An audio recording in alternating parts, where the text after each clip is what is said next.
Olympians, I'm excited to get out of the garage and back into the weight room with you guys. So what we did, we made a little video. It's going to highlight some of the things that you can expect to see once we get back to training. I don't want any surprises, anything like that. Parents, I want you to see how safe and precautious we're being, everything that we're doing to follow the BCSC guidelines that are excellent guidelines to help make sure that everyone is safe.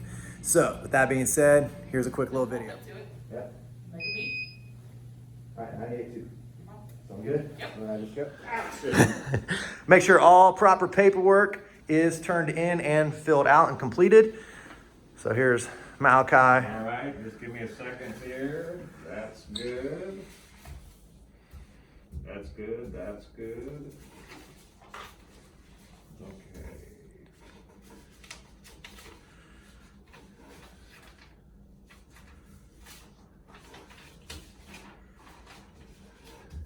This is the waiver, so he is good to begin. On your way out, you still will need your drug consent and handbook, and those are in the two bottom shelves there, so Okay. grab those. We don't need those till August 3rd. Sounds good, you got it. You're good to be here on Tuesday. Sweet. All right, Thank you. Okay, so we'll have the athletes come out of the cars one at a time to come get their temperature checked. Athlete will already be wearing masks. Notice the athlete has their water jug in hand with everything they need for the workout. Okay, so we're just gonna ask a couple questions real quick. Do you live with, had close contact with, or cared for someone that is experiencing symptoms, has pending test results, or diagnosed with COVID-19 in the last 14 days? I do not. There you go. And have you experienced any cold or flu-like symptoms in the last 4 days? Fever, cough, shortness of breath, or other respiratory problems? Nope. That clears part one. We will now do our read. Might move the brim of your hat.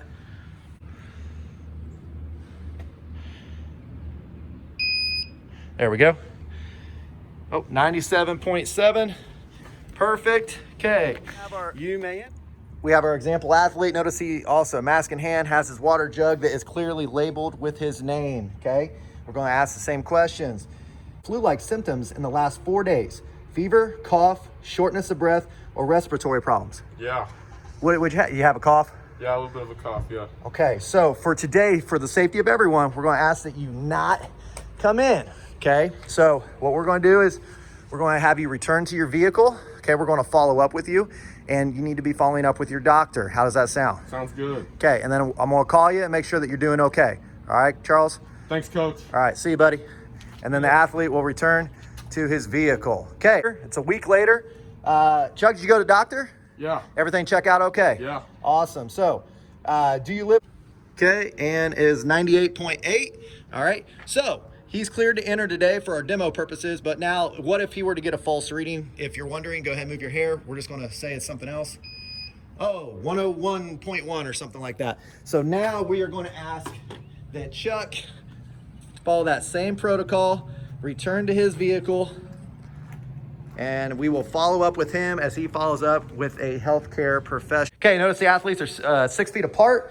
They have their organization right here. So we've got rows A, B, and C for you guys watching at home so that you are prepared when you come in.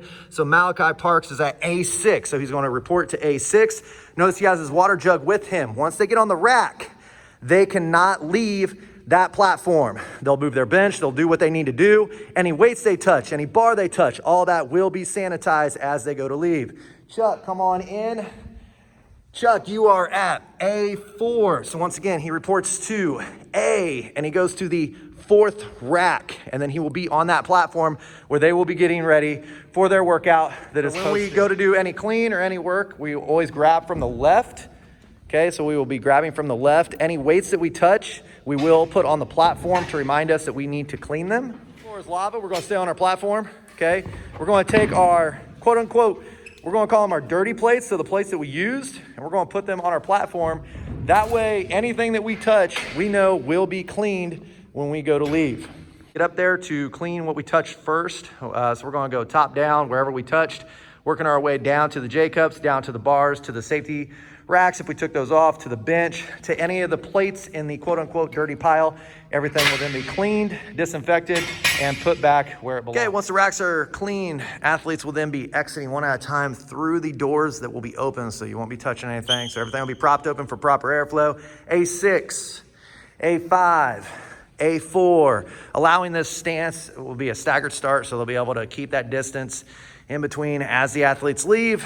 And then once they leave, there's doors leading outside. We'll be able to watch them head safely to their vehicles. And this will also allow proper 10-minute kill time, where the next group will then be entering into their racks after a proper check-in. If you're getting sore from the workouts, you can also get yourself some PVC. So we got some 4-inch PVC here that you can cut, or they will also sell some that'll be 2 feet long. So you can get that, put some duct tape on it, and I'll show you the end product. And right there is final product. There is a solid foam roll. Well, PVC roll.